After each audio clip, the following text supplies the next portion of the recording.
Good afternoon. Good afternoon. It is Saturday afternoon. It is about 15 minutes before 2 p.m. on a Saturday afternoon here in the UK. And as you can probably see, I've been banished to the Boxing Gossip bedroom to film this because my girlfriend is watching Jeremy Kyle or something like that in the living room. But here we are. I'm just going to check on the YouTube channel to see if the stream has gone live. Make sure that I'm not speaking to myself. And it does appear that we are good to go, which is excellent indeed. So if you're joining me, say hello. We're going to get some live chat going. This is the second week on Saturday that I'm doing a live show at this time. And I'm looking to make it a regular thing. Effectively, I'm going to make it a regular thing if people want to watch it. You know, if people like doing these live shows, if people like the new format, then I'm very, very happy to keep them going. And I just want to have things on my channel that people want to see, people want to watch. And there's a lot to talk about this week. We had Joseph Parker fight Jason Bergman in Samoa, which was broadcast about 10 a.m. UK time. We've got a lot of action tonight. We've got Amir Mansour versus Dominic Breazeale. We've got Danny Garcia versus Robert the Ghost Guerrero. You know, there's a lot to talk about inside the ring. And as always, the way with boxing, there is also a lot to talk about outside of the ring with the various movers, mechanisms, gossip within the sport of boxing and some of the characters who we have in the sport. That's one thing you can say for boxing. There's no shortage of characters at present. Terence Talbot has joined in the chat. He's saying 21 hours to go. Give us a hint, Terence. 21 hours to go to what? Is that till Garcia Guerrero? No. No, it's not. No. Tuxedo 8483. Hello, Gossip. Give us a shout out. Hello, Tuxedo. Thanks very much for joining in, sir. And Escobie says, hello, mate. Nice wallpaper. You're going to watch Garcia Guerrero. You'd be amazed how many people I have who comment on my wallpaper. This is a rented flat. I'm living in a one-bedroom studio type flat above a dentist surgery at present. It's not the most glamorous of abodes. And I didn't choose the wallpaper myself, so don't blame me. I got a good deal on the rental. Am I going to watch Garcia Guerrero? Not live, no. It's not one that I'm going to set my alarm at 4 in the morning to get up and watch, but I will certainly watch it tomorrow morning and will, of course, cover that on the channel. So one of the things I'm looking to incorporate into these new Saturday live shows is the option for a phone-in. So I've got Skype up and running. My Skype ID is boxing.gossip. Very simple, really. And everyone is welcome. It's free to add me on Skype. I'm going to be accepting any ads that come through during the course of this video and phone in. And quite literally, we'll get you on the channel. Don't worry, you won't have to appear on the screen. You won't even have to do a Skype video call. Just do a Skype call. We'll get you on the channel. You and I can have a bit of back and forth, and the people watching can hear what you've got to say. Really, it's an opportunity to get your thoughts and your sort of feedback out on the channel. And I personally think it makes more entertaining viewing if we have a bit of a back and forth as opposed to me just ranting at the screen. So yeah, if you're watching this, if you want to get involved, please do add me on Skype, boxing.gossip. If you're already on my Skype, feel free to call in. You know, there's no set protocol here. I'm going to have Skype up and running throughout the course of this. As long as somebody else isn't on the line, just call in and I'll get you on air as soon as you put the call in. Escobie says the wallpaper is very splendid. Mike says, are you going to talk about Khan, the scaredy pants? Yeah, we're going to talk about Khan, Mike. Callum says, thoughts on Martinez Vasquez. Good prospect and great fight. Callum, it's not one that I've looked into in enough detail, I'm afraid, to really give strong thoughts on. What I would say is I think Robert Guerrero got very, very lucky against Martinez. Very lucky. And Martinez is underrated in this fight. I think the bookmakers have Vasquez a huge favourite. And I think Vasquez is obviously I think Vasquez is obviously a guy who's built to go right to the top of the sport. You know, he's talked about in the same sort of terms as an Errol Spence type character. But I see Aaron Martinez giving him a difficult fight, and I'm not going to pick a winner because I haven't looked into it enough, but I see it as a real tough matchup, and I think Martinez is underrated. Escobeats, what are your thoughts on Lomachenko? Really visually entertaining fighter to watch. Love the volume, love the slick skills. For me, I know it's controversial. I feel he's a much more entertaining fighter than Rigondeaux.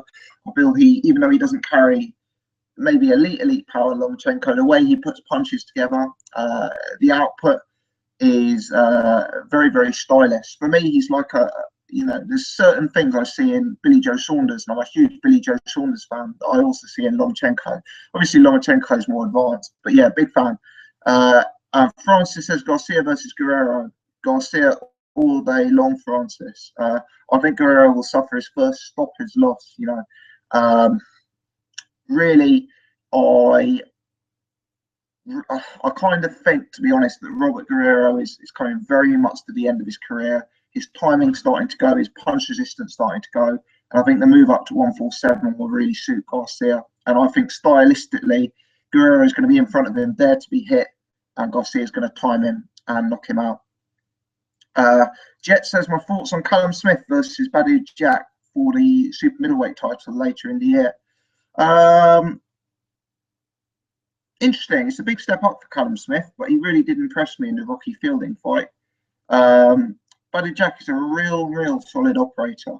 He's impressed me over and over again. Very much an improved fighter. And who'd have thought he'd have wins over Durrell and George Groves? Two big scalps for him. Badou Jack is really impressing me. And Callum Smith, I just wonder if he's a little bit upright, a little bit robotic. I don't see him as the most defensively blessed. He's got a bit stiff in terms of his head movement and in terms of his stance. Yeah, it might be too early for Callum Smith. If I was Eddie Hearn, I'd probably be looking for one or two more fights before world title level. Again, no need to rush Callum Smith. No need to rush him at all. I think maybe his tenure at super middleweight is limited because he's so big, which is maybe why they want to move him forward more quickly. Escobeat says Lomachenko he's a big fan of Loma and really enjoys his style. So, right, one thing I wanted to get into, and there's no strict format here, as I say. There's no set topic. But one thing I wanted to get into was this Joseph Parker fight earlier. I did a post-fight video afterwards, and upon reflection, I think I've had a few comments on my Facebook certainly saying that I'm too critical on Anthony Joshua, too harsh on Joseph Parker. And the way I look at it is, and this is the analogy I gave on my Facebook, is that for me, what my channel is about, what I enjoy doing is debating the hot topics in boxing. Boxing isn't an interesting sport if everyone agreed Tyson Fury is the best thing since sliced bread. Boxing isn't an interesting sport if everyone loved Floyd Mayweather. It's the debates, it's those intricacies that really make it an entertaining sport to watch. Now, for me, if I see a fighter who I view as a 8 out of 10 fighter and the public are giving him 10 out of 10, it's a simple analogy, but that's when I'm going to express doubts. And for me, that's Anthony Joshua. Anthony Joshua, a lot of people in England certainly think this guy is going to be a dominant world champion, an all-time great. I'm not so sold on him. That's not to say I think he's terrible. That's not to say that I think he definitely won't make it. But let me say I'm very reserved on him. Now, Joseph Parker, admittedly, recently he's become much more of a name, and he's one of the first names on people's lips. But I've been covering Parker on my channel for 2 years now.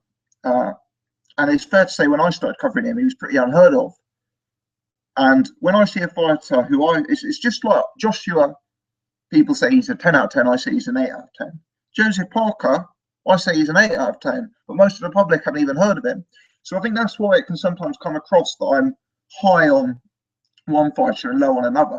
You know, I don't rate Anthony Joshua and Joseph Parker on the similar levels, actually. I mean, the reason that I'm seen as more of a Parker fan is because maybe I'm tending not to go overboard on Joshua, and maybe Parker's so unheard of that I'm selling into him more. Did Parker do well today? It wasn't a peak performance for him. It wasn't. I thought it was a very good learning fight there. He struggled to completely finish the fight. His closing wasn't there at the elite level. Also, he, I think, struggled with the awkwardness of a southpaw. You know, it's a learning fight. I mean, these are things you expect prospect fighters to struggle with, though. You expect them to struggle with southpaws. You expect them to struggle with closing the show. But for me, Parker's a natural fighter. He showed a good chin in this fight. He showed good durability. And yeah, I'm keen to see where he goes from here. I'm keen. People know my thoughts on Anthony Joshua. I won't go into them again on this video, but safe to say, I just feel he's not the most natural. He's not the most instinctive, whereas I feel Parker has a bit more of that on his game. Now, I've just had an ad come through Skype. If you're watching, add me on Skype on boxing.gossip. It says to me I've got 25 people watching. So if you are watching, do me a quick favor. If you wouldn't mind clicking the thumbs up button, that would really help me out. So yeah, please click that if you're one of these 25 people watching. But yeah, that's my thoughts on the Parker Joshua debate, really. I'm gonna have a look at the comments that have come through. Callum, Brook versus Khan, a fantastic matchup. I'd rather see Garcia versus Brook. Who you see in that matchup? That's a real tough one, actually, Callum. It's not one I've thought of before, actually. I'd probably lean to Kell Brook, actually, but I'd need longer to think about it before coming up with a real solid reason. Escobie, non-serious question. If you had a few walkout songs, what would they be? Again, probably one I need a bit of time to think about. What I would say is, for me, David Haye, Ain't No Stopping Us Now, is the best walkout song there is. So, yeah, I'd be inclined to steal that one at the minute. Jet 17 said Parker looked bad. Did he look bad, or did he just look like a prospect? I mean, yeah, it wasn't the most defensively refined performance, and that is Parker's weakness. But let's be honest, he battered the guy in every single round. He was leagues above. He hit with power and speed that was on a different level. I mean, did he actually look bad? Joseph Parker's 23 years old, I think. He's still a baby. Did he actually look bad, or was it just that it was a learning fight that turned out to be tougher than expected? You know, I don't want to keep comparing him to Anthony Joshua, but for me, Anthony Joshua did look bad against Dillian Whyte. He looked like he could get stopped in that fight. He looked like he didn't know what to do when hit. He looked like he could be hurt to the body. You know, for me, that's looking bad. Ryan says it's funny watching Hearn and Brook begging. If he's such a big name, why do they need Khan? Brook can't sell a pay-per-view on his own. Yeah, you're totally right that Brook cannot sell a pay-per-view on his own. He's not that pay-per-view name at this particular stage. But I think these two need each other to maximise their full potential. It's like Frotts and Groves. It's like the Gale and Groves. It's like Quigg and Frampton. You know, these two, they're big names in their own right. Khan is a very big name in their own right. But in terms of career-defining legacy fights, it's going to be when, you know, it's really, for me, going to be when Kell Brook and Amir Khan fights each other that their profiles will get to that next level of superstardom. Escobie, I thought your comments were very fair, to be honest. I probably would have been a bit more critical. That's your opinion, though, and fair enough. Francis says, who does Khan face in 2016? More PBC matchups? I mean, this is the thing. He's wasting his peak years at the minute, isn't he? I mean, he's fighting Devin Alexander, Collazo, Algieri. You know, these are solid names, but they're not superstar names. And it's going to be more of the same, really. It's going to be more of the same. The Garcia fight is a good fight. You know, fair play to Khan. That is a good fight. I'd be very excited to see that fight. But it really isn't a career-defining fight in the same sense that Kell Brook is. Jet says, if Parker's that good a prospect, he should have taken him out sooner. How would Dillian White fare against Parker's top opponents? Well, let's think. Who are the best people Dillian White has beaten? I don't have Boxrec in front of me. Parker's got a better resume than Dillian White, actually.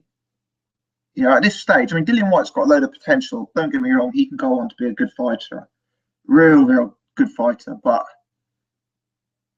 you know, I'd say he probably beats the people on Parker's resume, like Cali Meehan, Bowie Tupu, Jason Petway. You know, I think he beats those guys, but we need to see more from Dillian White, really. It'd be interesting to see how he fares when he comes back.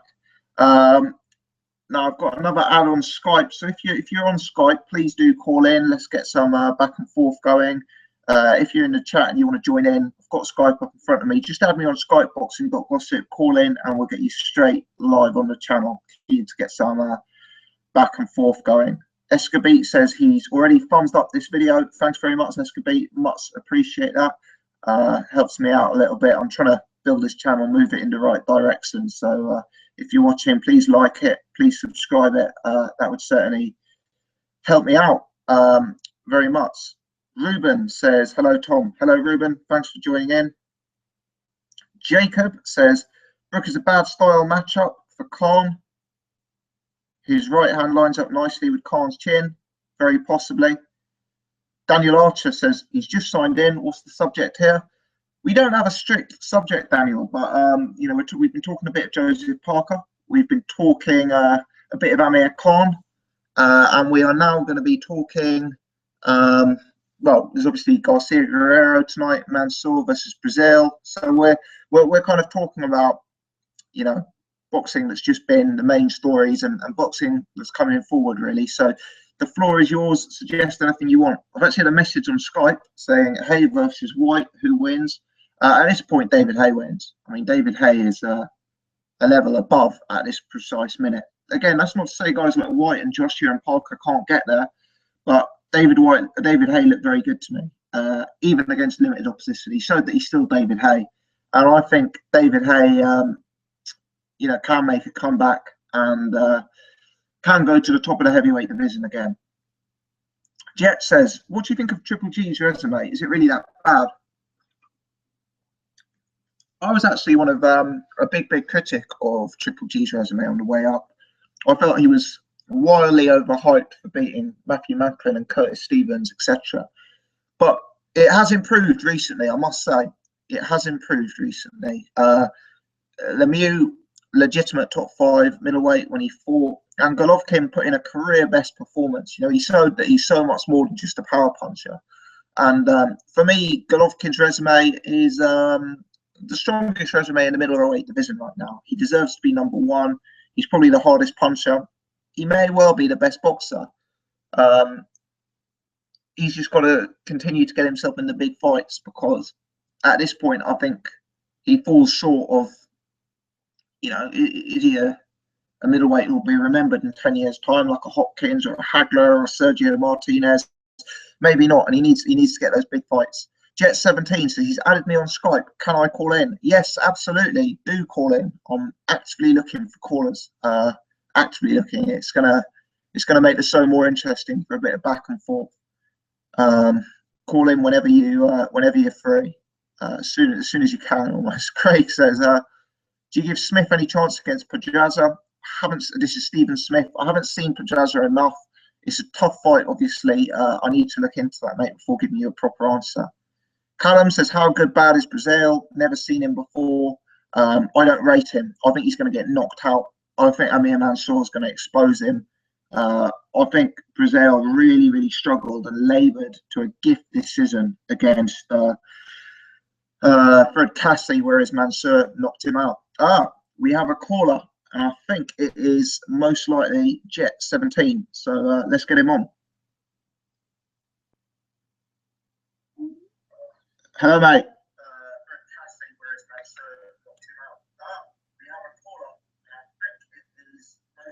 I can just hear him on his hear myself on his background. Jet, if you're watching, mate, can you put the YouTube? Hello, could you put the YouTube thing on mute? Hello, mate.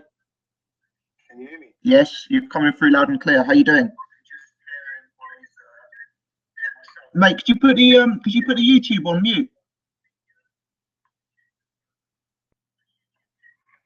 One sec. Yeah. One sec. No worries. Yeah, I'm all right. You? Yeah, very good, very good. You looking forward to the fights tonight?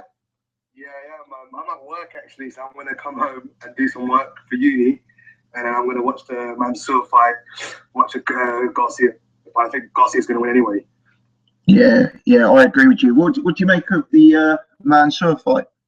I think Mansour's gonna knock him out. Yeah, yeah. I think he's going to absolutely kill him. Prediction. I think he's gonna knock him out as well. Yeah, I think he's going to murder him actually. I think he's like borderline top 30, but you know, I think he's gonna knock him out. I think he's a solid fighter. Going back to Triple G's resume, if you look at the people he's actually fought, he's fought some actual, like, the ring rated, I think Macklin, when he fought him, he rated him number 4. Lemieux was obviously top 5 universal ranked. Murray, he's fought some amazing people, actually, to be fair. Yeah, I mean, he's got the strongest resume at middleweight by some way, Golovkin. But I think on the way up, I struggled to buy into him because I know Matthew Macklin, Martin Murray, these are highly rated guys, but realistically, they weren't competitive fights. I mean, I never gave Matthew Macklin a hope in hell of winning that fight, and I just I saw Matthew Macklin as a bit of an overrated operator, and there were a few of those. But I mean, the fight for me that really impressed me with Golovkin was the Lemieux fight. You know, that was such a good performance from him, wasn't it? Yeah, that was an amazing performance. He basically jabbed his way to the win. Yeah, he's a good fight. I think in that case, I don't know if he's that good that he makes the opponents look bad. I don't know if it's like the same in that case, but it's difficult to tell. I don't you know, I think he's that good, but if he steps up to super middle, I think he'd struggle because of the weight and the height advantage for other people. Someone like a big super middleweight, someone like maybe a Badou Jack or a James DeGale, who could easily they both could step up to light heavy. Someone like that, they'd really struggle. And other people were even saying, "Oh, go up to light heavyweight and face someone like Kovalev." You'd get absolutely slaughtered by him. Yeah, he's a small middleweight Triple G. I saw these photos of him and Canelo after they were sparring, and to me, Canelo looked like a much bigger man. You know, Triple G for me is a small middleweight, maybe even someone who could make light middleweight. You know, I don't think he's going to have much success at 168 pound. I look at Arthur Abraham and look at how he kind of went from being this dominant force and huge knockout puncher at 160 to, you know, to not quite carrying the same pop at 168. And I think there's some parallel there, to be honest. What do you think anyone from 154? Okay, let's not consider Ward because Ward's moved up to 175. Yeah. But do you think anyone would beat him in reality from 154 to maybe 168, not including the top guys? So, okay, James DeGale, I think he could beat Chudinov because Chudinov's quite small for super middleweight. Yeah. So I think he could beat him. He could beat the guy who beat Feigenbutz the other day for the regular title. Yeah. Who else could he beat? He could beat. I think he could beat Arthur Abraham. Although Abraham's style was really perfected to the German judges, so I wouldn't know if he would come out of thing. And I think he's fighting Gilberto Ramirez next. Yeah, yeah, he is, isn't he? Yeah. I don't know. Lara. Everyone's saying fight Lara and then fight. And then obviously Demetrius Andre is like really inactive. Yeah. Jamel Charlo's quite big for light middle. Liam Smith's not, obviously he's not universally recognized as like a top 5 light middle. So who would you think could beat him from, okay, let's say 160 to 154 to 160? I don't think there's anyone who beats him at 154 to 160, to be honest. I mean, don't get me wrong, Lara, Andrade, Canelo, Billy Joe Saunders, they're all good fights, but I'd probably pick Golovkin in all of them, to be honest. I think he is definitely the number one in his division out there.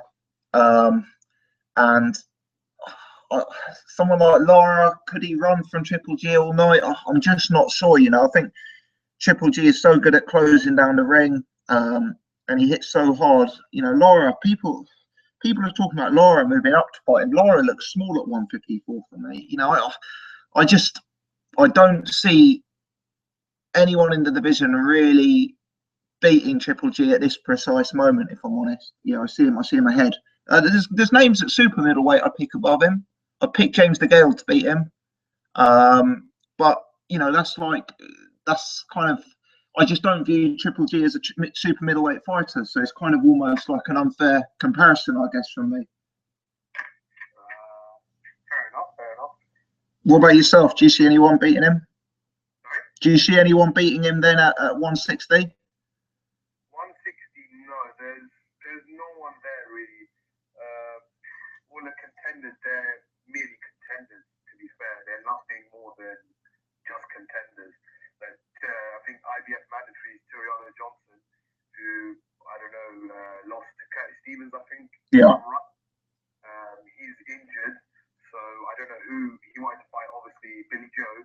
Billy Joe's turned it down, so I don't know who he's going to fight in April time. I think it is, and Austin Trout's been calling him out.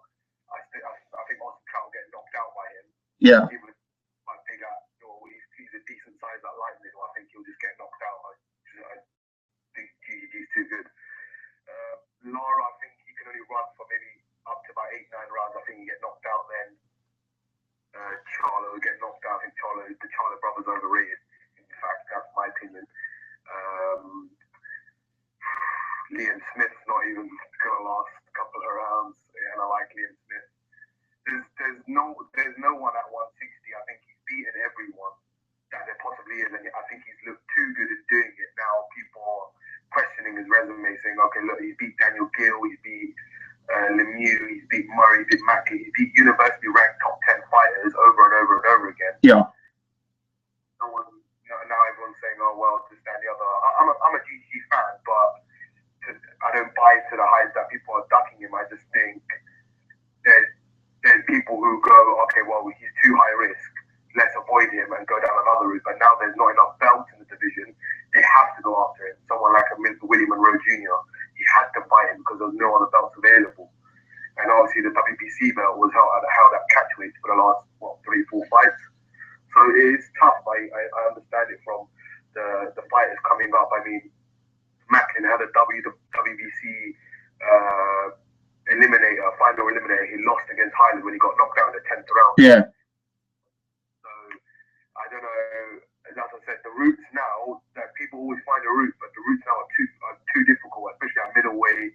Even I'd say maybe super middleweight is quite tough because the champions are established champions. They're very good in their own right. Someone like Paddy Jack, I think what we were saying about Callum Smith earlier. Yeah. And a fight, Paddy Jack is a really tough fight. He's better off going the WBA route, if anything, or the WBO route. And now where does George Groves go? Because George Groves, he lost to James DeGale he beat James DeGale, but people think James DeGale will knock him out in the second fight. He lost to Paddy Jack, split decision. Okay, tied fight, but I think Jack won the fight for maybe a few rounds. Yeah. He's going to face Abraham. Well, that's an easy fight to make sound, of course, but he's better off going that route or the WBA route. Now, it's tough for him. I mean, the James DeGale fight will always make him money, but at this moment in time, will he win the fight? Is it a winnable fight? I don't know. We don't know yet. So it's tough now. I think it's really tough. Like, even at cruiserweight, the cruiserweight division are killers. Light heavyweight, Kovalev holds most of the belts. So it's really, really, really tough. Oh yeah, light heavyweight. Who do you think is better, Stevenson or Braver? I always wanted to ask you this. Ooh, that is Stevenson or Braver. For me, it's going to have to be Stevenson. And I know Bramer's like one of these quite divisive fighters, isn't it? Where some people think he's like, I know Dwyer thinks he's like top level, elite sort of technician, whereas a lot of people think he's being very beatable. But if I look at Stevenson, I know Stevenson's recent form hasn't been as strong as people would like, but, destroyed Chad Dawson, beat Fonfora, which is still a good win. I'm trying to think who else he's beaten. Even names like Tony Bellew, for example, they're probably a a little bit above the level of opposition Bremer's been facing. You know, I saw Bremer Krasniqi, Bremer versus Enzo Macronelli. You know, for me, Stevenson's just been operating at a higher level, and he looks like a more dangerous operator. So I'd pick Stevenson. Yeah. Okay. Moving on to cruiserweight. Who do you think the best cruiserweight is? Because there's a lot of killers out there. Obviously, Afolabi just knocked out one of, not recently, but you know, in the last couple of months, November, I think it was the Russian card that the kid was fighting. Yeah, yeah. Who do you think the best cruiserweight is? Because obviously Lebedev beat KOD. I haven't seen Sword in a while. I haven't seen him fight. Obviously, Huck lost his title to Blavatsky. Who else? The other, Victor Ramirez. I think he's the most beatable champion. Oh yeah, yeah. And, you know, Kudrashov and all those people. So who do you think is the best? I think the two strongest champions are Glowacki and Gregory Drozd. And I'd probably be with Drozd at present. I just think he's like a real skillster in there. You know, this is a real sort of sophisticated boxer. I think the one to watch though is definitely Alexander Usyk. I think by close of play 2016, he could be quite a dominant force within that division. You know, there's a lot of champions out there: Ramirez, Lebedev. You know, there's a lot of guys who could be potentially quite beatable. And I think that Usyk is the one to watch in the next year. Definitely, I think he's a real exciting prospect. Do you think he can move up to heavyweight and win a world title there, as well as cruiserweight? Probably not at this stage. Probably not. You know, I don't see him as the most. I see him as quite small. You know, he's big for cruiserweight, but I don't think he's necessarily got a frame where he turn into a big heavyweight. And I also just feel that he lacks the punching power slightly. I mean, don't get me wrong, he KOs people, but he's not like this dynamic one-punch knockout artist. And if you're not hitting that hard at cruiser, I'm not sure you're going to turn into be a dominant force in heavyweight. So for me, I kind of feel with his hand speed, with his combinations, it maybe almost suits his style to be slightly lighter. So I'd be more with him as a cruiserweight personally. Okay. I was wondering, since the other day, I watch his videos daily pretty much. Oh, thanks for that. I appreciate you tuning in. I watch it every day. So, yeah. I was wondering, because you said you don't have encyclopedic knowledge of the lower weight classes, do you watch, like, fights up until a certain weight class, maybe bantamweight or something like that? To be honest, yeah, it is probably bantamweight. Yeah, I mean, to be honest, from there and below, I do struggle with it. I think a lot of the reason for it is because a lot of the guys who are at the top in those sports are fighting internationally. It's on at odd times. They're not on the main TV shows, and I don't really ever find myself, you know, finding out their stuff and watching them. So I struggle with weights below bantamweight, to be honest. Yeah. Yeah, because obviously Jamie McDonald fights at bantamweight, and I don't know if you know the bantamweights obviously extensively, but the champions in the division, obviously, he's the regular champion. Haskins won the title because Caballero couldn't make weight in Vegas. Well, Camino obviously had to vacate his belt to fight McDonald, yeah. Ayano is a super champion, WBA, and Yamanaka is the WBC champion who recently, a couple of months ago, won a split decision against Moreno, who lost easily to Morris a year or so ago. So I was wondering, if you do watch the weights, that weight class, who do you think is the best? Because I think, obviously, British bias aside, but I do think McDonald's actually the best. I think to beat all the champions there. Yeah, I mean, it's one of those where my opinion would be to side with McDonald as well, but it's not a fully informed opinion. You know, it's not an opinion that I've formed having sat down and watched all the other guys for hours on end. But I think I'm right in saying that Lee Haskins got a victory over McDonald in an 8-rounder, and I definitely picked McDonald to get a result there if the two meet again. And you know, maybe they can meet again. I thought McDonald was really good in his last two fights.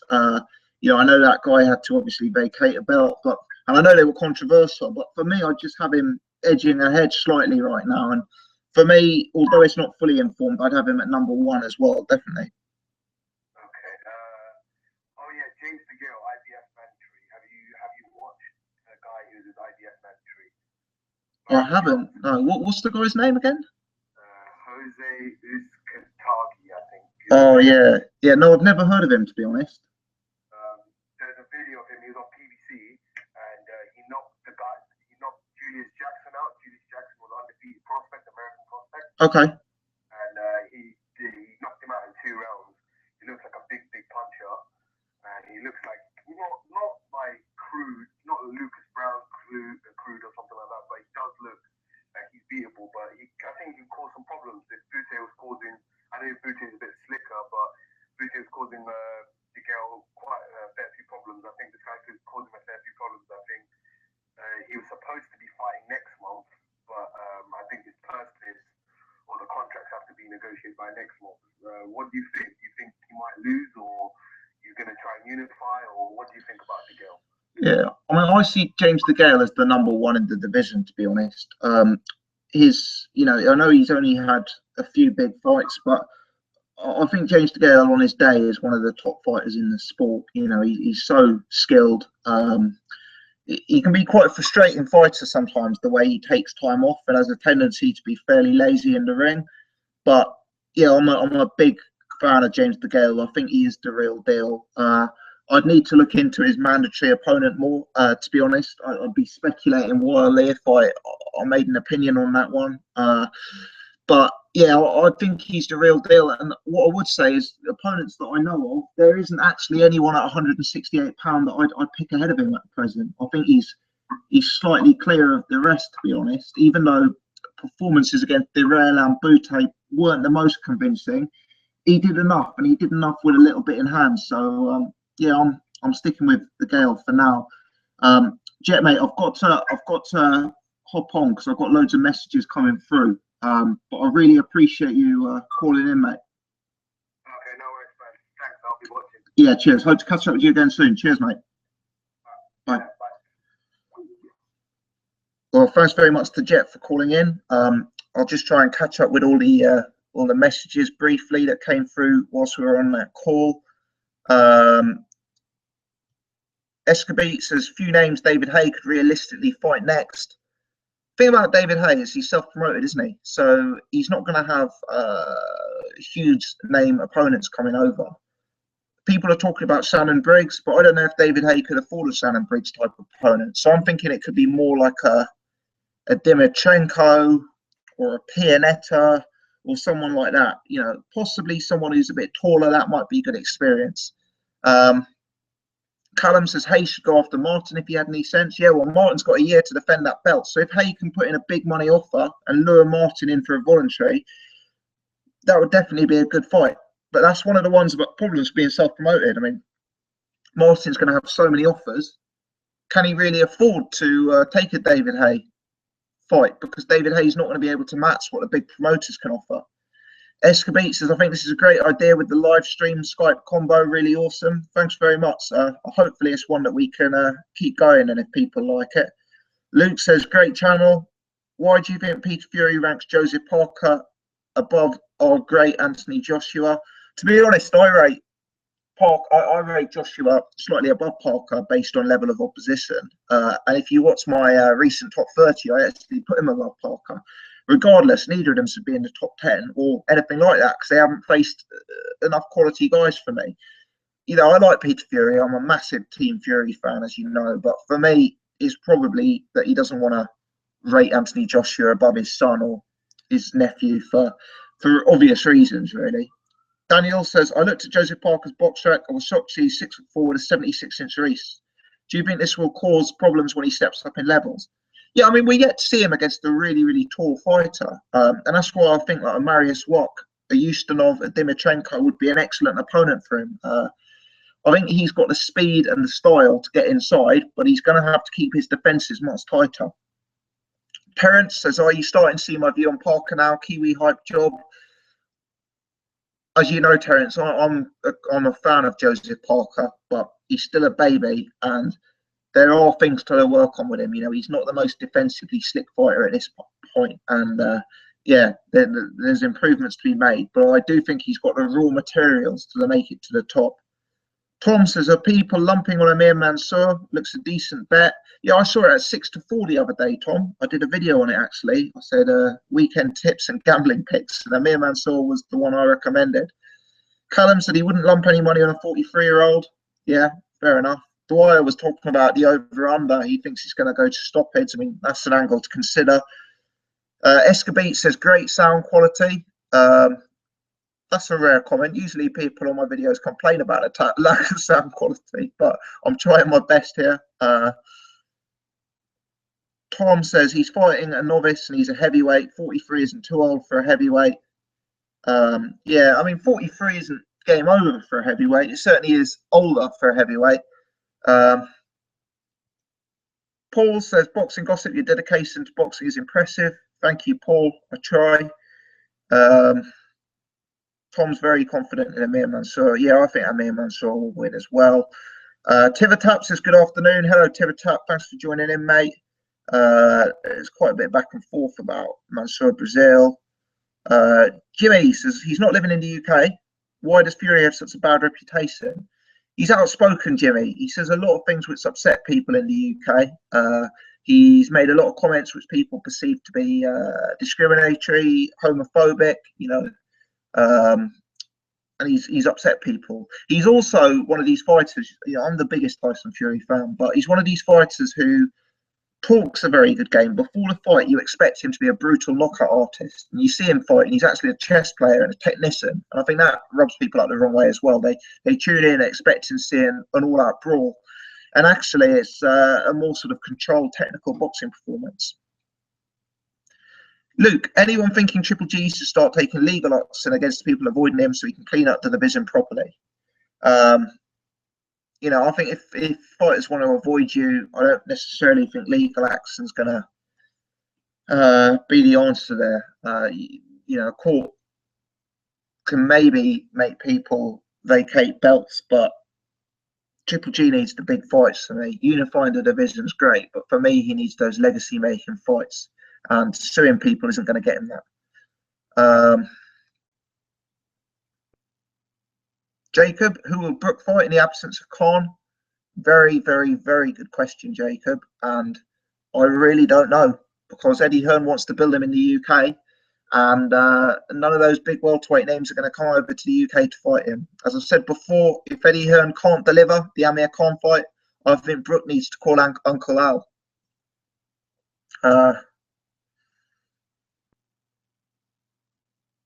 have a look.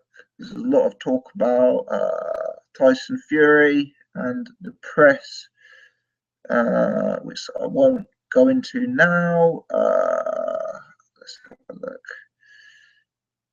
Escabete says the Skype call turned into a good old discussion. Thanks a lot, Escabete, and thanks a lot, Jet, for your part in that.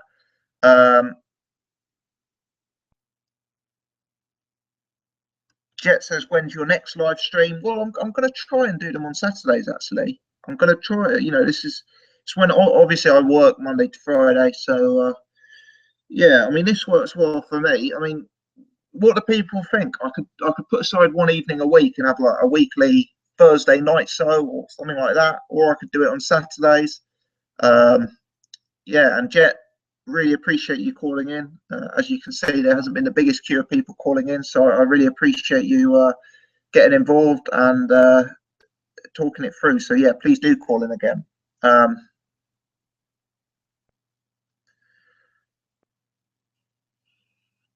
have a look. Kristen says hi from New Zealand. Hi there, thanks for joining in. MMA fanatic, how does Wilder versus Povetkin go? I think Povetkin will embarrass Wilder. Yeah, I think Povetkin will knock Wilder out, to be honest. You know, some of the defensive frailties in Wilder's last fight were scary, you know, stepping up with his chin in the air, raising his hands up like this, you know, no defense whatsoever, with his back to the ropes. I think Povetkin lands on him. Wilder's chin isn't as bad as people say it is, but yeah, I think Povetkin's got that game-changing power.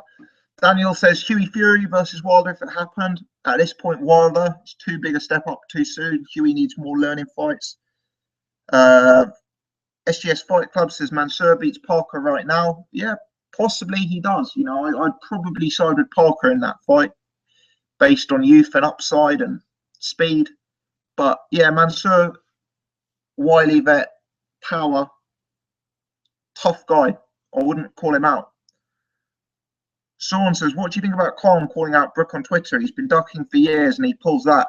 Sean, I did a video only yesterday, mate. I said he's ruining his legacy. He's ruining his legacy. He's going around, I'm an Amir Khan fan, but he's moaning, he's whinging, he's bitching, you know.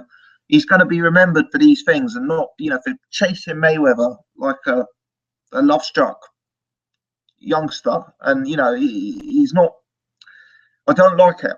I don't like it. I've always sat on the fence and I'm coming off the fence now. But Tom, sorry, but I have to mention, as I always do, Dillian, how do you see him performing against Chisora? I think many are forgetting that he has the WBC Silver International title, unless vacant.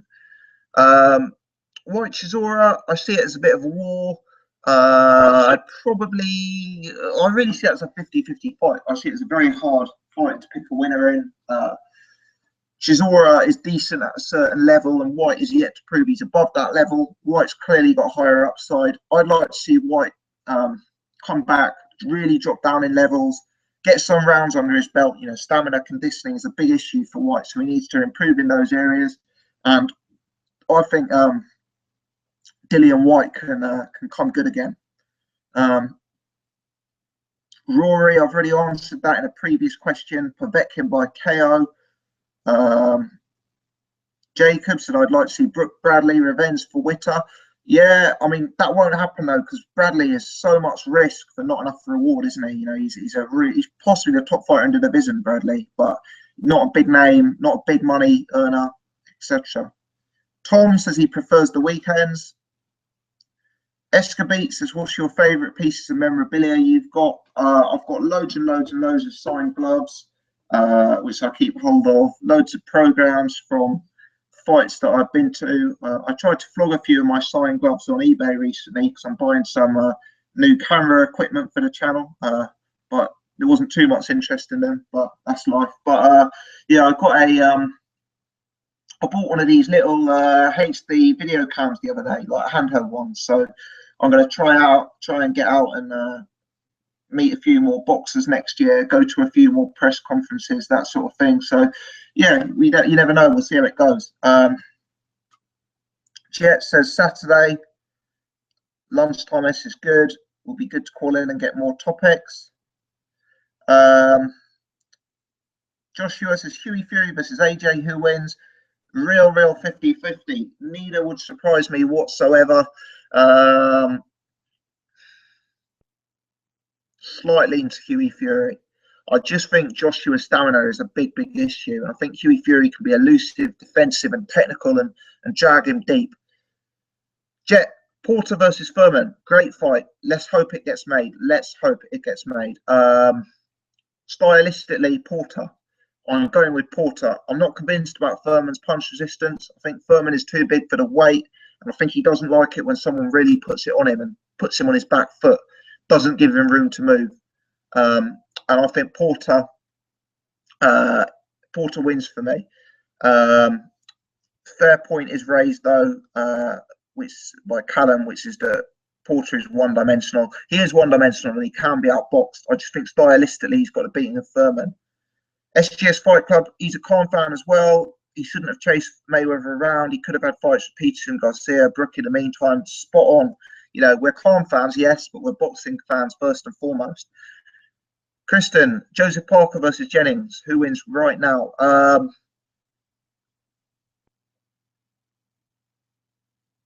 Parker. You know, Jennings was badly outboxed by Mike Perez for me. He was outstrengthed by Luis Ortiz. And the reason Jennings is such a good fighter is because of his athleticism and his movement. You know, he's not a big puncher, but he can move around the ring like a proper athlete. That's not a concern for Parker. Parker's an athlete as well. I think Parker's more heavy-handed, and Jennings didn't have much of an amateur background. He's relatively inexperienced, Jennings, for how high level he is. I'd side with Parker in that fight. Escobie, soon you might be doing interviews with boxers. Well, you never know. I mean, I wouldn't say no. It's not something I've actively tried to pursue so far. But yeah, if those opportunities become available, then definitely. Daniel, fancy matchup. Ali versus Tyson prime. If Tyson had fought Lennox in his prime. I won't answer that in full detail because I'll be here all day. But I'd go with Ali to beat Tyson on the outside. And I'd go with Tyson to beat Lennox on the inside. So you look at that Tyson-Lennox-Lewis fight, Lennox won dominantly. But if you look at the first round before Tyson gassed and he was in terrible condition, he showed that stylistically he could cause Lennox problems. Jet says, will you upload this live stream to YouTube on your channel? Yes, it will take about 20 minutes after I conclude this stream, but then it will go straight up on the channel. Let's have a look. Right, I've got so many comments that have come through. I'm going to have to scroll down to the bottom, I'm afraid. And if I've missed your comment out, I'll just ask you to write it again near the bottom because I'm getting so far behind. There's more comments coming through than ever before. Yeah, Bruce says you think Thurman should move up. He's quite short. We'll be fighting a lot of tall guys at 154. Don't get me wrong, I'm not saying that he needs to go. Well, I'm not saying that he's necessarily going to be a force at 154. I just think he's cutting too much weight for 147. You know, he looks like an alien when it comes to weight in time. It's going to really, really hurt him.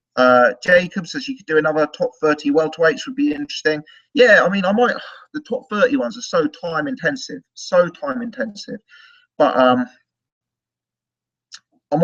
might do a top 10 welterweight. Yeah, certainly if they'd be interested in that, or a top 15 or something. Rory says David Haye versus Hughie Fury. For me, it's David Haye. It really is David Haye. You know, it's too much too soon. You know, Hughie Fury, very, very good fighter, but he's at prospect stage. He doesn't have the experience of these big punches and these big fights. David Haye is a level above at present. Escobie, who's your greatest of all time? You know, I'm not one of these who sits here and goes, oh, Ray Robinson this, Ray Robinson that, you know. I'm really not, because I haven't seen enough of, you know, I'm not going to pretend I've watched his career. And there always seems to be people who are so desperate to say the old fighters are so much better than the new fighters, you know.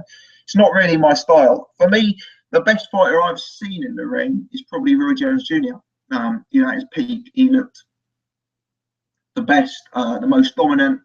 Floyd Mayweather, you know, for me as well. Sugar Ray Leonard. Obviously, there's a lot more tape over him, but I don't really know who the greatest of all time is. Those are the guys who have just appealed the most to me when I've seen them fight. Tom, will Garcia be able to KO Robert tonight? Yes. He's got the momentum. Robert is going to go old. Terence, are you becoming a hater of Khan? I'm a fan of Khan, but he's upsetting me with his behaviour. Christian says, why have I never heard your real name? Well, my real name is Tom. There's a link to my Facebook in the description to this video, I think, if you want to see my real name. MMA fanatic. I have Kel beating Amir, and I think he doesn't want to fight due to bragging rights. That's why he wants big money. Yeah, possibly. You know, if he was to lose that fight, it's game over. 30 people watching. Someone give us a call on Skype. Let's try and get one more caller on or another caller on. Add me on Skype if you're watching boxing.gossip. If you're one of those 30 people watching and you haven't already, please click the thumbs up. Please subscribe to the channel. Let's help me to broadcast this to a wider audience. Callum, just so you know, mate, Thurman Porter is made. Is it made? I did not know that. Last I heard of it, it hadn't been announced. There was just speculation. So that's very good news if it has been made. March the 12th. Excellent stuff. Really look forward to that then. That's a real good matchup. Jet says, who's the best lightweight in the world? Real tough division there. Linares is beatable, he says. Bartholomew is pretty good. Barroso looked devastating. And Flanagan also. Yeah, it's really hard. I'd need to have a think about that, Jet, before answering it. You know, I'd probably side with Linares, actually. But I'd need to have more of a think about that. Harris Mahmood says, what's your Twitter? It's just at Boxing Gossip. Please follow me on Twitter if you're into that sort of thing. Daniel said, if David Haye had fought Tyson Fury, who would have won? He thinks Tyson Fury would have won. David Haye, for me, has always struggled with tall guys. You look back at that Valuev fight. That's a very tight fight. That fight could have gone either way. I actually scored that to value Evan Isley. David Haye becomes a low volume fighter against tall guys. He becomes cautious. He doesn't like to eat the jab. He stays very much outside, relies on movement around the ring, doesn't engage, becomes low volume. You know, Tyson Fury would have been awkward and would have kept him at range and negated Haye's game for me. Escobar, who is the worst boxer you've ever seen? Wow.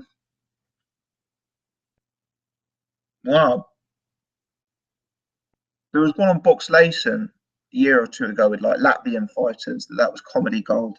I don't have a name about the worst boxer I've ever seen though. No, I can't think.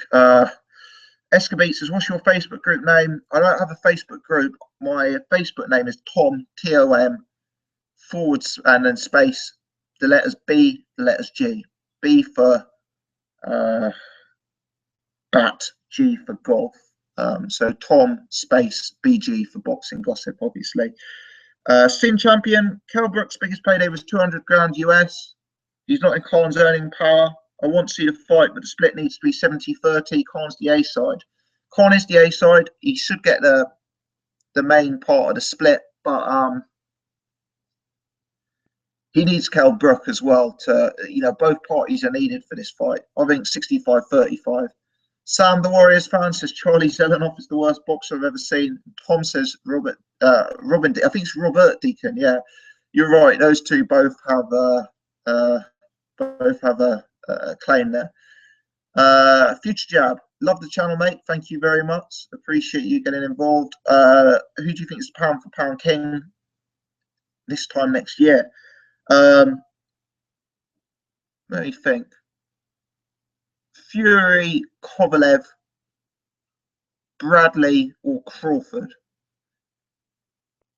Those are the four for me. I'd actually be inclined to go with Sergey Kovalev. You know, you look at his resume, it's just so strong. I think he can beat Adonis Stevenson. The list of names he's beaten, he's a serious fighter, Kovalev.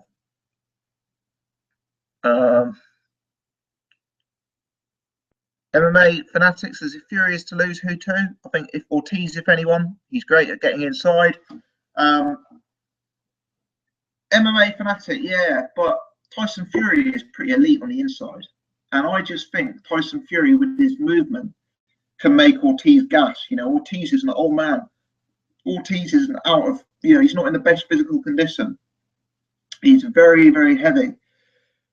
I personally do see Tyson Fury outmaneuvering Ortiz and basically beating him on stamina and movement and awkwardness, you know, which is Tyson Fury's style.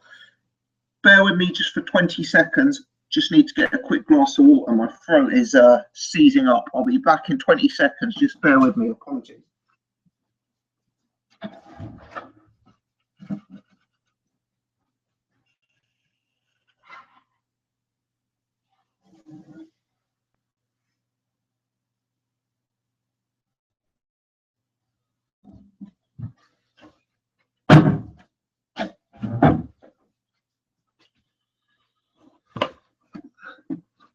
Look at that professionalism. You don't get that on the BBC, do you? Right. So, yeah. So we've been rocking for about an hour now. Since I've got 28 people viewing, so haven't bored everyone to death just about now, which is a good thing. Let's try and get one more Skype caller on. We've had Jet call in, which is much appreciated. Let's try and get one more person phoning in. So if you're watching this, add me on Skype, Boxing Not Gossip. If you're watching live, if you're already on my Skype, please a call. Let's have a look. Terence Talbot is getting into an argument in the chat. Callum says Fury loses to whatever big heavyweight hits him fluffs first. Great boxing movement, but lack of power and chin finds him out. I think Fury's got a good chin, Callum. I think he's got a real good chin. I saw Vladimir Klitschko land a big hook on him and Fury stand up to it. You know, the fact that Fury's been dropped doesn't mean he's got a bad chin. It can actually be a sign of a very good chin that you get dropped but are able to get back up and win a fight. You know, in that Steve Cunningham fight, he got dropped, but was he hurt? Not really. Was he in danger of being stopped? Not really. Didn't he instantaneously get up and knock out Cunningham? You know, why do the bookies have Fury as an underdog in a rematch? It's laughable. You know, I bet on Tyson Fury on that first fight, and I got him at 7-2, which I thought was a laughable price. And I bet on it weeks in advance. Come fight week, I saw he drifted to 9-2.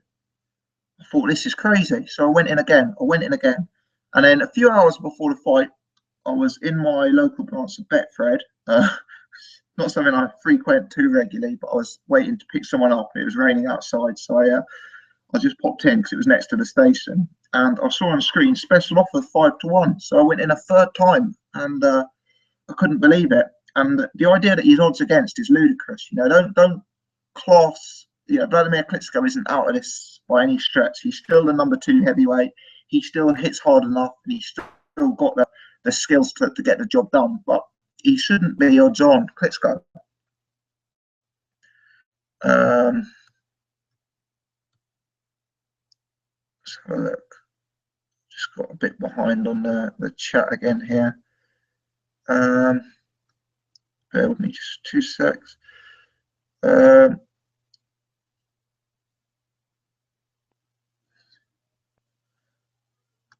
Again, very sorry if I'm missing out your comment here. I'm having to skip through lots of them because I've just got too far behind. So if you've left a comment and I'll come to it, just write it again if you're still watching, and I'll try and keep up with them. Tom says, shouldn't complain, as do I would say, more beer money for us. Absolutely.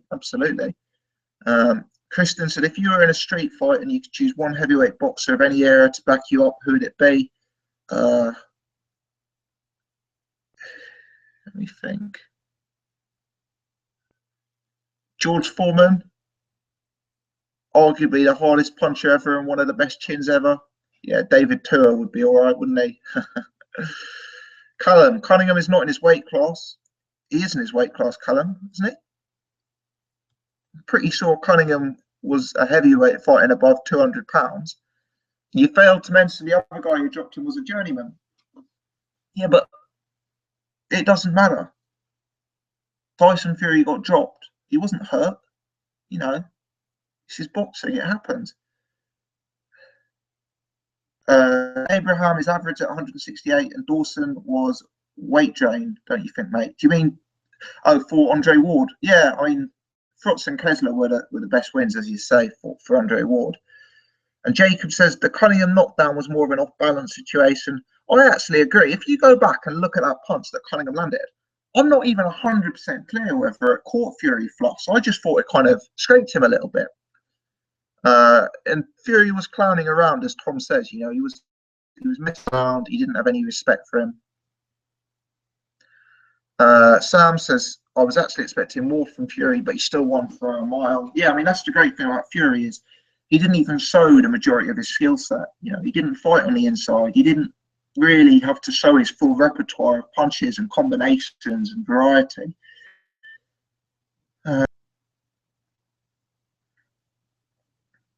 Escamate, what do you feel boxing could do with more and less of in its current state? More, well, less belts, less stripping of champions. It could do with what it could do with is more equality and less belts. You know, if you're going to strip Tyson Fury after a week, fine, but let's be consistent. Let's not let Vitaly Klitschko hold on to the belt for years. Let's not let Deontay Wilder hold the belt for years. Martin,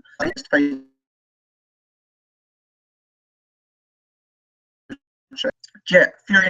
I agree with you. It's really just to accept a sanctioning fees. Fury said on Twitter they won't be taking part in any tournament. It's a fake tournament anyway. Fury versus Luis Ortiz is certainly a very, very good fight. It's certainly a fight that I'd very much like to see. You know, but should these, you know, people are just queuing up to strip these belts of Tyson Fury, aren't they, at present? Callum says Cunningham's dropped back to his natural weight class, which was cruiserweight. He's not a heavyweight. Well, he was a heavyweight when he fought Tyson Fury, wasn't he? It's a movable thing, your weight class. And if you're over 200 pounds when you step into the ring, you're a heavyweight. Or you wouldn't have been allowed to fight. Jet says Oquendo is there. How bad can the WBA be? Yeah, that's actually not their fault, Jet. He got a court order to be in that position due to the Chagayev fight, I think. But yeah, who wants to see that? So Oquendo is going to fight the Chagayev Brown winner. Not an interesting fight. Callum says he stopped Cunningham with an elite head and using elbows. Apparently, I'm having a few problems and it's cutting out. Can somebody let me know? Am I back on now? Am I running 100% now? I didn't realise that it had cut out there. So let me know if I'm back on. Someone leave a comment, please. Callum said he stopped Cunningham with an illegal punch, holding his head and using elbows. Yeah, there is an argument there, Callum. But the Cunningham fight is,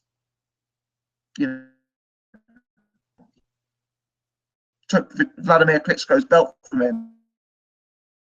The unthinkable. He went in a yard since. So I think with that in mind, we can forget about the Cunningham fight. I'll forget about the Anthony Joshua Dillian White fight if Anthony Joshua goes and smashes up Tyson Fury or David Haye.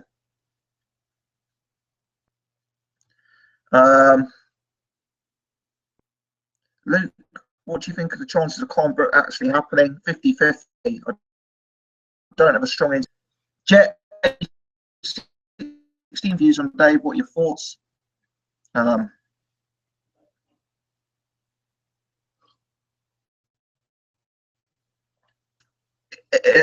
Hayes still clearly a very, very big draw. I don't know how many of those tickets he had to give away, but he's very impressive given the fact he had no on the card.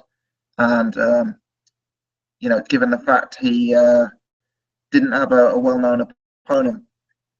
A lot of people are telling me the sound is now fine and 100% back on. Terence says it's not working. Terence, hopefully it's working for you now. Callum saying that it's cutting out again. I don't know why it's all going wrong. It was going right for at least an hour. Escabete says it cuts in and out now and again, but it's better now. Okay, well, I'll stick with it. Apologies to everyone who's watching and listening in. If it cuts out again, we'll call it a day because I've been running for over an hour, but hopefully it's running now. I think there's one I just saw. Who do you think wins out of Cole versus Quigg? Real tough fight. Haven't made my mind up on that one. I've always been Team Frampton. Recently, I've started to give Quigg more of a chance, but I need to make a final decision on that, and I will definitely do a video on it, of course. Jacob, can David Price regain his confidence? He hits like a truck. David Price can be a top 20 heavyweight because he does hit that hard, but I think he'll always get chinned at the top level. Why do you think PBC shows have such poor attendance compared to the Haye comeback we do with British culture? The way we support our fighters, we buy their tickets, etc. Callum says Price is done.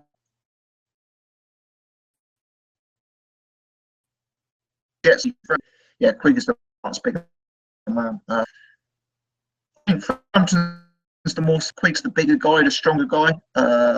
Frampton's more skilled, but Quigg really put in a very impressive performance from Martinez, whereas Frampton looked pretty average last time out against Gonzalez.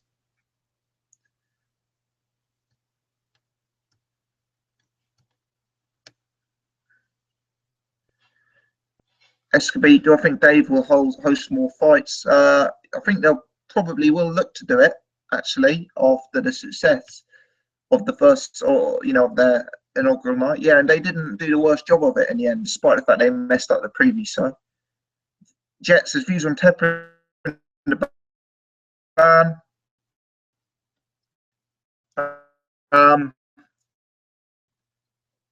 is found. What if David Price had died? You know, it's just there's no place for it. You know, in a sport where it involves rendering other men unconscious, there's a big health and safety risk for me. Callum, who is Chisora fighting for the Euro belt now? Hellenius has dropped out. We don't actually know. There was a large suggestion it was Joshua, but now a lot of rumours are that Joshua will fight Depart. So who knows? Michelle looks forward to the video. Great channel. Frampton boxes his head off and hopefully late stoppage. Cheers, Michelle. Thanks for tuning in. Yeah, stay tuned. I'll definitely do a video. It's a tough match up there. Jet says Hellenius versus Charles Martin. Winnable fight for both. Both guys are, you know, good operators, but can be beaten. I'd actually have a slight lean to Charles Martin. You know, Hellenius becomes a bit more one-paced for me, and Hellenius only seems to carry threat in the early rounds. Ultratech Sports, can I still call in? Of course you can, sir. If you're watching live, please call in right away, actually. It's been too long since we've last spoke. So, yeah, it'd be an absolute pleasure to get you on, mate, if you're watching. Yeah, get involved, mate. Get involved. We can do, my throat is about to die, but we can do 15, 20 minutes before we call it off if you're about, mate. Let's get you on.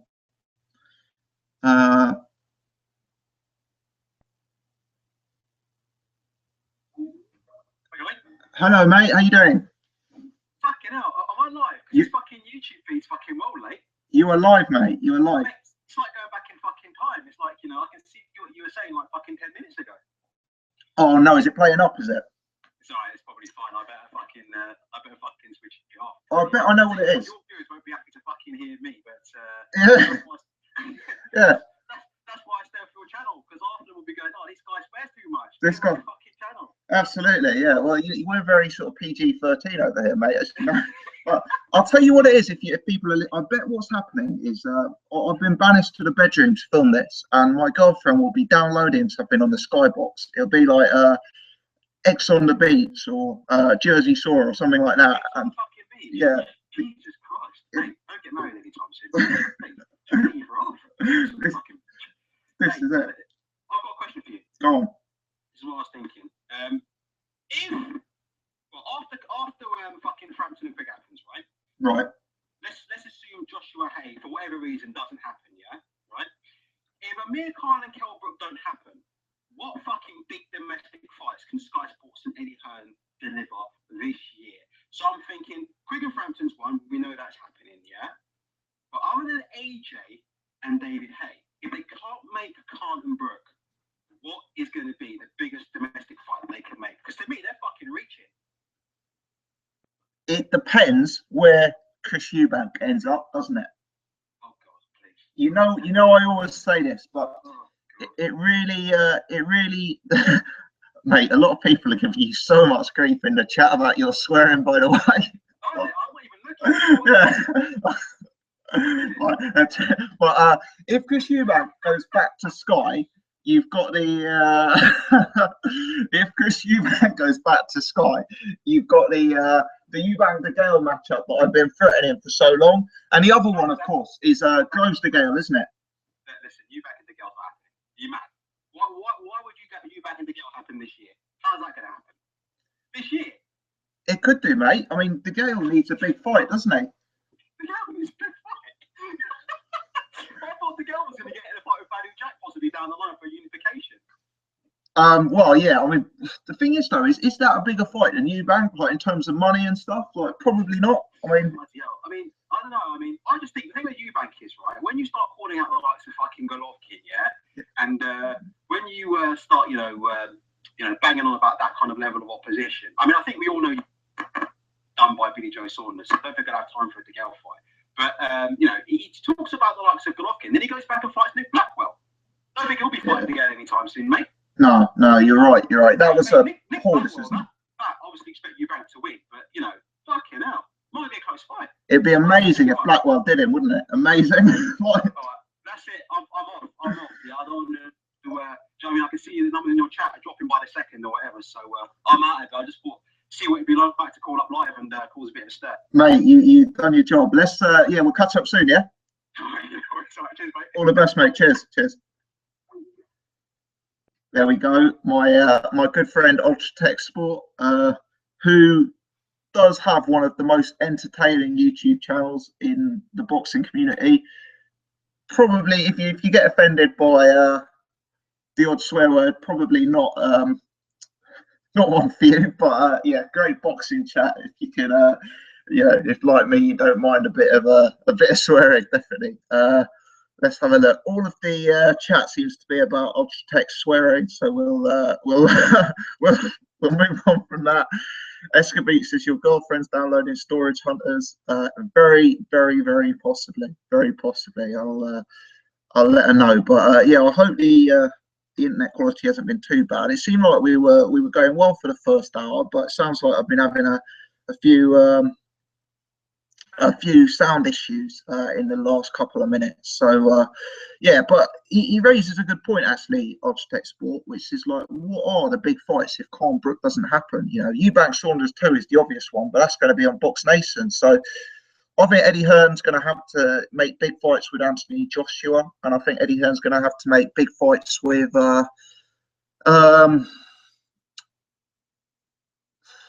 George Groves, James the Gale. You know, that's the other huge, massive pay-per-view event, isn't it?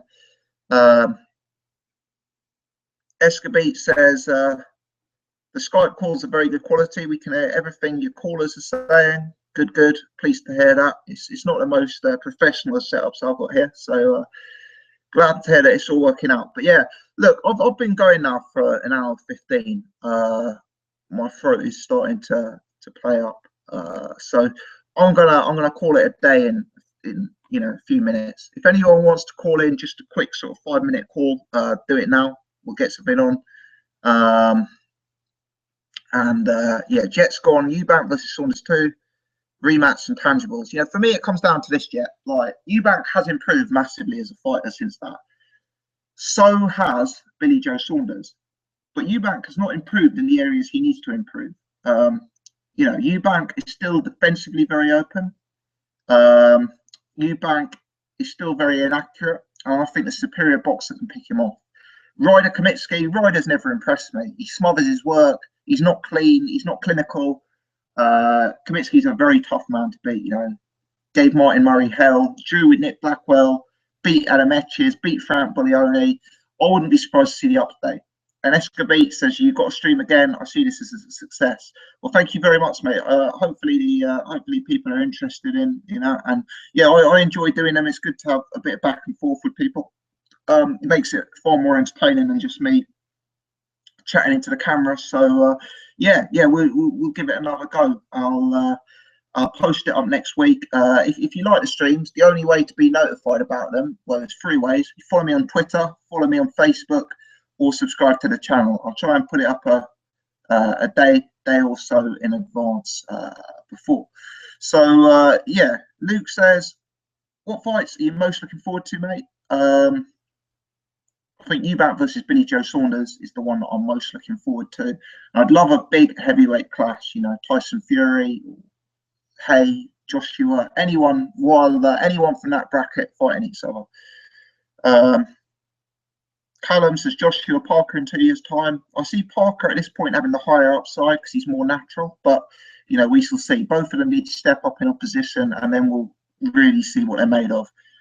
Michelle, keep up the good work. Love your videos, very incisive. Thanks a lot, Michelle. Really appreciate it. Kristen says Kevin Barry keeps saying he's 6'5", yet he's listed as 6'4". Is it strategy? Not impossible. Not impossible. Anyway, I'm off. I've chatted for too long. So yeah, thanks very much for watching, everyone. Really appreciate you all tuning in. Do hit the thumbs up button, do subscribe to the channel. It helps me out massively, helps me spread this to more people. So yeah, thanks a lot, everyone. Hope everyone has a good Saturday. Enjoy the fights tonight and stay tuned. Thanks for watching.